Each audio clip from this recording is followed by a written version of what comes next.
Hello, you are listening to an episode of Trade Talks, a podcast about the economics of trade policy. I am Soumaya, Keynes, economics and trade correspondent for The Economist in London. And I'm Chad Bown, a senior fellow at the Peterson Institute for International Economics in Washington. This episode is about the World Trade Organization, the WTO, as told through the story of its 11th ministerial meeting. The meeting sounds kind of boring, and on some measures it really was. There were a lot of statements, a lot of clapping, a lot of delegates, but there were no new trade deals, and at the end, the Director General said it was disappointing. In this episode, we're going to try to explain why ministerials are so difficult, bringing in history from earlier conferences. We're going to try to explain why, to some people, this conference was in fact a great success. I was at the meeting, so I will try to infuse the episode with my real-life experiences, and we're also going to be drawing really heavily from one of the best books on trade I have ever read. It's by Paul Bluestein. It's called Misadventures of the Most Favoured Nations, and we'll hear from Paul too. Chad, start us off. What is the point of a ministerial? So WTO ministerial meetings are a chance for trade ministers from all 164 member countries to get together. In America, we have the U.S. Trade Representative, but everywhere else they're called trade ministers. The ministers agree to the WTO's work program for the next 2 years. There's a couple of smaller deals that are temporary and that have to be renewed each time, so they do that. Sometimes they actually announce major new deals that the technical negotiators have been working on behind the scenes that finally get done. And at the end, they'll try to agree, all 164 of them, on a joint statement. Picture the scene. Imagine thousands of people, ministers, advisors, NGOs, journalists, all trying to use the same Wi-Fi system at once. It's intense. It's also really intense for ministers. I heard about one who was packing in meetings at 15-minute intervals. It's pretty cost-effective if you want to meet as many other trade ministers as you can. And when the negotiations really get going, talks can go on all night. There's this tale of Pascal Lamy, who was the Director General of the WTO in 2005, and in a Hong Kong meeting, he got 7 hours of sleep in 5 days. The other thing to understand is that security for these events is really tight. The government shut down the whole area around the conference. There were armed police everywhere. Partly the tight security was something to do with the Argentine government. They blocked some non-governmental organizations from actually coming into the country. Clearly not cool. But this is also partly a hangover from the Seattle Ministerial Conference in 1999, when tens of thousands of protesters turned up at that meeting. These talks later came to be known as the Battle in Seattle. Here's Paul to explain what happened. They very cleverly engaged in tactics like blocking intersections, chaining themselves to objects. They managed to pretty much shut the meeting down because the police began resorting to tear gas and billy clubs to clear the streets, and that caused a lot of violence. So people who had come to represent their countries at the WTO meeting couldn't even get to the convention center where the meetings were supposed to be held. Once they did get into the center, the meeting was a flop. Members couldn't agree on what the agenda should be for the next couple of years. And some say that the protesters actually caused the failure. Others say no, it was the inflexible negotiators. Here's Paul's take.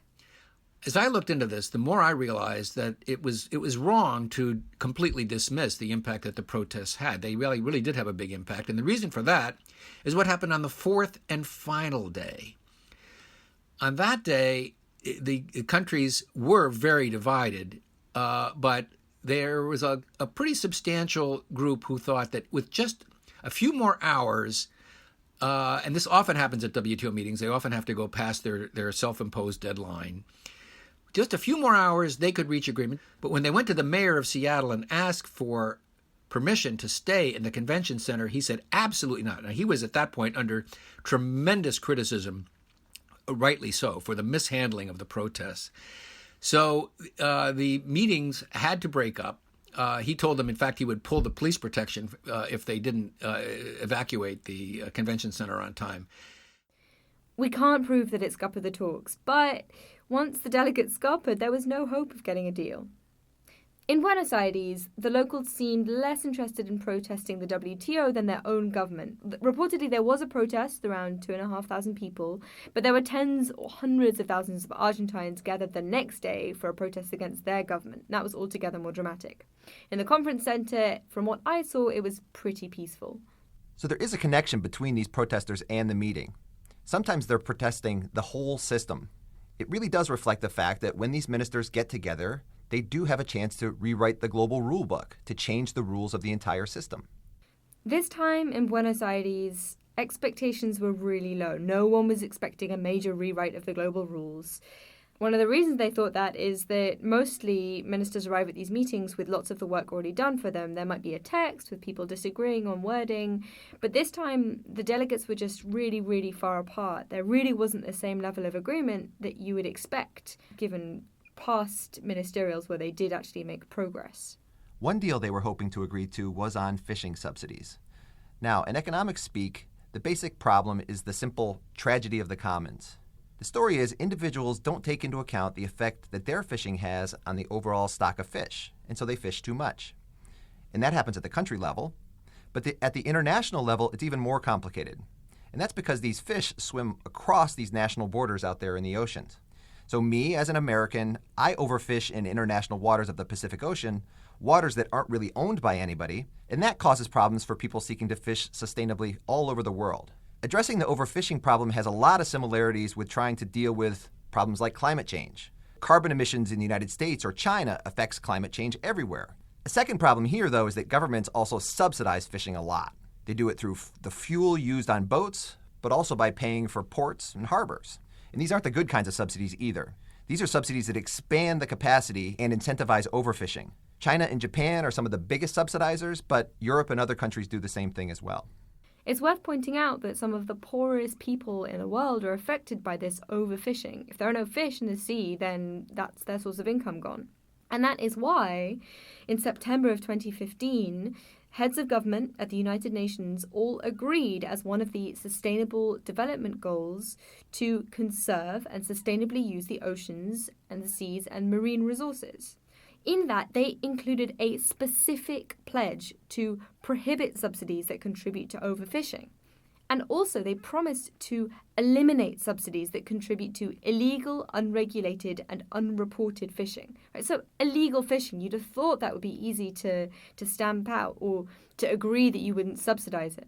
So two things are important here. First, they set a date to get it done. They have a deadline of 2020. But second, they explicitly call for the WTO to organize it. So this is something for them to do because these subsidies, they can distort trade. This does fall, theoretically, within the WTO's remit. So the WTO has been seriously trying to do something about this for years, dating back at least to 2001. But the economics of this are not going to be easy for them to tackle. Realistically, the WTO has never been used to deal with a global commons problem before. The Paris Climate Accord was not a WTO agreement. And we know from experience with aircraft subsidies and agricultural subsidies that reining in subsidies is really, really hard.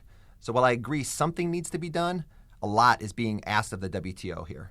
Okay, so back to Buenos Aires and the ministerials. The New Zealanders were pushing this really, really hard. The EU was being pretty proactive as well. The meeting started on Sunday night. By Tuesday afternoon, the meeting ends on the Wednesday. By Tuesday afternoon, they still had 5 different options on the table. The strictest one wasn't strict enough for some members. They were worried about setting a precedent of being too soft. And the most flexible one just wasn't flexible enough. They weren't being given enough leeway to adjust to these new rules. As soon as we arrived, it was pretty much obvious that a more general agreement on curbing fishing subsidies wasn't going to happen. But people still held out hope that they might be able to get rid of these illegal fishing subsidies. But by Tuesday evening, on the second full day, they'd also pretty much given up on that. It really doesn't sound like they ever got close. But if these things are illegal, you might ask why these politicians failed to agree to something they'd already agreed to. What's wrong with them? Well, so there's disagreement on this area. So enforcement is expensive. If you suddenly tell developing countries you must not subsidize these things or you'll face a legal challenge, then they'll claim that they need time, they need money to actually check whether this fishing is going on. There was also some disagreement over the definition of illegal, unregulated and unreported fishing, and so they were worried that maybe some legit fishing could get caught in the net of the illegal fishing. But stepping back from the weeds of that disagreement, there are just much bigger structural problems at the WTO. So to agree anything, you need all 164 members to say yes. You need everyone to agree. In principle, that's to stop the big countries bullying the small ones. The small ones have to agree too. But it also gives huge power to any member that wants to hold everything up. Every single ministerial, this has gone on. Someone has taken an agreement hostage to try and squeeze out from the other members something that they want. Here's Paul talking about what happened in the meeting in 2001 when a group of ex-European colonies made a request right towards the end. And what was it that they wanted? Well, they wanted to keep duty-free access that they had for their products in Europe, their former colonial masters. They'd been given this, but it technically violated WTO rules, so they needed the meeting to approve a waiver of those rules. They were afraid they were going to lose it. And they said, if we don't get this, we are going to block the consensus and this meeting is going to fail. Now, the other countries were furious about this, as you can imagine, the bigger ones who were trying to work out something, deal with much bigger problems, and also the developing countries that competed with those former European colonies, their products would be at a disadvantage if they couldn't get the same duty-free access. People do this hostage-taking because it can work. In 2001, the rest of the world caved. The EU was given an exception to the WTO rules, and they gave lower tariffs to these ex-colonies. In the Bali Ministerial in 2013, members were on the brink of agreeing to something called the Trade Facilitation Agreement, which was the first big trade deal that they'd agreed since 1995. And the Cubans stuck their hands up and said, hey, we want an American embargo on our exports to be lifted. This was just as the Obama administration was changing its policy, and so eventually Cuba was persuaded to drop its demand. The bigger the deal, the more countries can squeeze. The Indians are known to be hostage takers. And there's this one policy, this one deal that they really, really want, that they have taken several other deals hostage over. And it relates to public stockholdings. Chad, what is this? Well, this has something to do with food security. So let's start with that. So food security is a legitimate policy concern. So imagine a domestic food shortage that's caused by a natural disaster, so floods or wildfires or drought. In response, governments impose trade barriers. But if one country bans exports because of a food shortage, that spills over to other countries, making them feel vulnerable to food shortages themselves. The problem is if everybody does this, there's a coordination problem. Now, economists would say, hey, let's just impose rules preventing these sorts of trade barriers. That's why you need to have a trade deal in the first place. The problem is we don't have a trade deal preventing these kinds of export barriers. So instead, governments intervene. Turning to India specifically, food security is definitely a problem. India has had food shortages in the past. In 2010, they had a shortage of onions, and this is a major staple of the Indian diet, and they imposed an export ban. But their bigger solution to this problem is to come up with this public stockholding program. And this program buys crops from their farmers at a guaranteed price and redistributes the food to the poor for very, very cheap. But it's also a bit of political cover. The underlying story of Indian agriculture is not that different from the rest of the world. So while India has lots and lots of small and poor farmers, like all countries, it is also worried about protecting them from global competition. So India's public stockholding program is part food security, part income support for its farmers, part poverty alleviation, and part protection from foreign competition. There are some WTO rules here. There are limits on government subsidies. Because the price that the Indian government pays its farmers is above the market price, it is technically then a government subsidy. And if the subsidy payments become too big, that breaks the rules. That breaks this trade deal that they've already agreed to under the WTO. I should say at this point that the Indians say that the technical details of how these subsidies are calculated overstates the amount of the subsidies in an unfair way. So actually their subsidies are lower than would be calculated under the official formula. But if the big question is, if this is really about food security and poverty alleviation, why should foreigners care? Well, one reason is because India is such a big market. Foreigners would actually like to be able to export their onions to India. But they also care because sometimes in these public stockholding programs, if there's a really good harvest and there's way too much food for India to consume itself, well, then governments have an incentive to dump that extra food out there onto world markets, and that depresses prices. Europeans, the United States, lots of countries have done this historically, and they don't want India to be able to do it now. Okay, so that's the economics. And how does this interact with trade negotiations? The last time the Indians tried to hold a deal hostage over this public stockholdings issue was back in 2014. So every minister had already agreed to this thing called the Trade Facilitation Agreement, which is this everyone wins trade deal where you cut red tape and eliminate paperwork and that sort of thing. And the Indians said, hey, you think you have this trade deal agreed, but actually you don't, because we're going to hold it up because we want a better deal on public stockholdings. And so the Americans, they wanted to save this deal so much that they'd worked so hard to get through that they said, fine. And so essentially what the Indians got was this situation where they had this strange temporary solution that would never run out. So on some agricultural products, other countries agreed not to sue India if it went over its subsidy limits.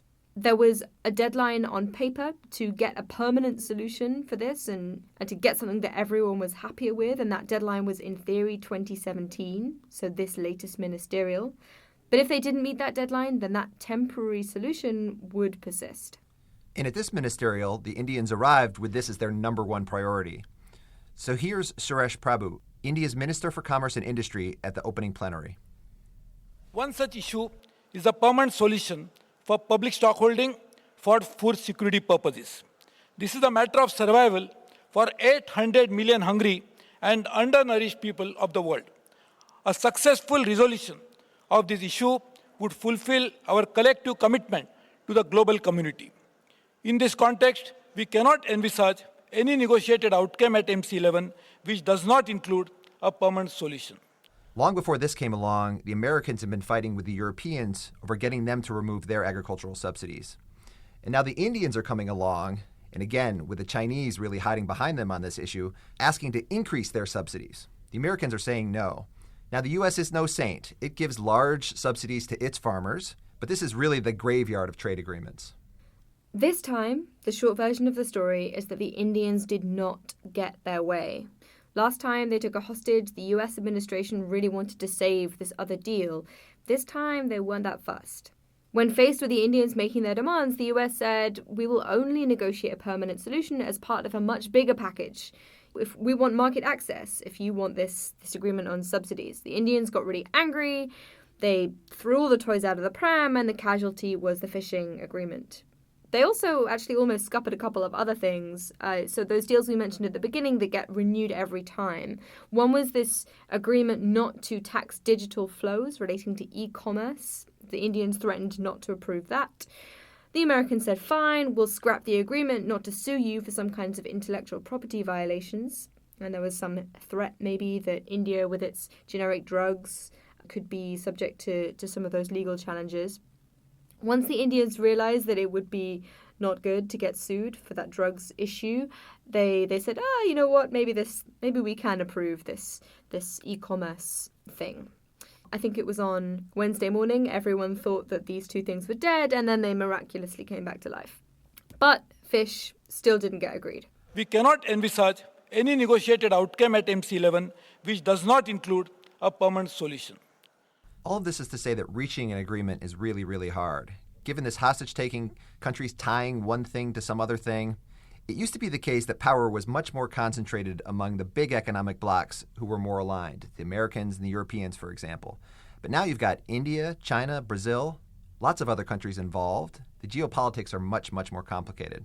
But also it's because when the package is bigger, then there are more ways to pay off potentially awkward members and make everything a win-win. Here, when it's just talking about smaller deals, this is much more difficult. If these issues sound quite narrow, fishing, subsidies, individual public stockholding programs, it's because they are. There's a much bigger agenda that countries have wanted to move forward. It's called the Doha Development Agenda. That was the big trade deal that was supposed to be this grand package of cutting lots and lots of trade barriers. That was launched in 2001, but similar problems to the ones we've mentioned have held it up. Getting consensus is just really, really difficult. And that difficulty of agreeing on anything is what people mean when they say that the negotiating arm of the WTO is broken. And in the long run, that's really, really dangerous for the system. In some areas, you really need new rules. If you can't negotiate in areas to get better rules when everyone agrees that the rulings are wrong or everyone agrees that the rule book just doesn't exist, then it could lead countries just to sort of start ignoring the whole institution altogether. So alongside this hostage-taking on an individual basis, you also have some countries that have basically been taking the entire agenda hostage. So the Doha Development Agenda, launched in 2001, was supposed to be a development round. And poorer countries interpreted that as meaning they were going to be given additional access to rich country markets. Rich countries were going to cut their trade barriers more in agriculture and products that they wanted in exchange for nothing. They wouldn't have to give up anything in return. But this never really got anywhere. And you can see why. Rich countries just had no incentive to push for it. And at the same time, as new issues came along, the richer members wanted the WTO to be the place to negotiate new rules on things like e-commerce, how to help out small and medium-sized enterprise get more involved in trade. But some countries are saying no, that you can't negotiate anything new until you've done what you promised originally, which is to negotiate this Doha Development Agenda. Here's Cecilia Malmström, the European Trade Commissioner, talking about the problem in her opening statement. The problems are many, but essentially they boil down to one fundamental issue, an inability to discuss issues of concerns to members and to agree on a suitable way forward. And this has manifested itself with procedural blockages on topics which are indisputably critical for today's global trade and a future discussion regarding the existence of a mandate or not. This problem is systemic, and it's beginning to jeopardize the whole organization.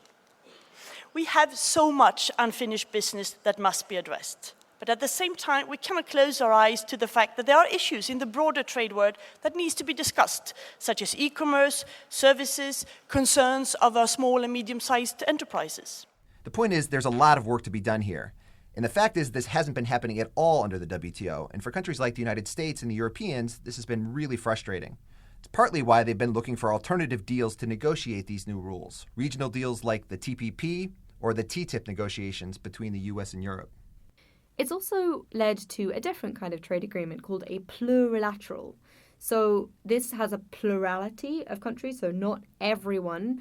But the idea is that you get a group together that's big enough, you agree rules between each other, and then you apply them on the basis that everyone can benefit from them. So still the same principle of the World Trade Organization, of the most favored nations, everyone gets the same treatment. It neutralizes the hold-up problem. No longer can one country say, no, I'm screwing everything up, because you don't need everyone to agree. You just need enough countries to agree. And this is an old approach to the problem, dating back to the 1970s. They had lots of deals then that were these plurilaterals. More recently, this even predates President Trump. The Information Technology Agreement involved a smaller group of countries. The major technology exporting countries, they all agreed to cut their tariffs on over $1 trillion worth of exports all over the same sets of products. But they also agreed not just to extend these tariff cuts toward each other, but to all the other WTO members as well. Now, there are some drawbacks to doing this kind of an approach. First, a plurilateral isn't going to work if it doesn't cover all of the main countries that are the source of the underlying problem. So imagine a plurilateral agreement on fishing without China. So for one of these plurilateral agreements that involves just cutting tariffs, it is easier, but it's not always feasible because you do have to extend these tariff cuts to everybody. And some countries out there want a free ride. So what you have to do is you have to get a critical mass of these countries together in the first place. There's an environmental goods agreement, which is one attempt at a plurilateral, and the Chinese said, if you want us on board, then you have to cut your tariffs on bicycles. The Europeans said no, and you just didn't have enough big countries to get a deal. But the final problem with these plurilaterals is the ones that involve lots of new rules. It's not always easy to write rules in a way that both constrain the behavior of the countries that you're really worried about, but also don't end up discriminating against the other countries that are being left out of the deal. So at this latest ministerial meeting, they didn't agree anything new on fish or on public stock holdings, but on the final day of the conference, there was this statement that came out from 71 countries who agreed to start work to negotiate rules relating to e-commerce. Agricultural subsidies might be stuck for now, but they are trying to move forward to tackle rulemaking regarding the digital economy. For me, the really interesting thing was the way in which the Trump administration promoted this development. I think the shadow or the cloud hanging over this whole conference was everyone worrying about the American retreat from the World Trade Organization.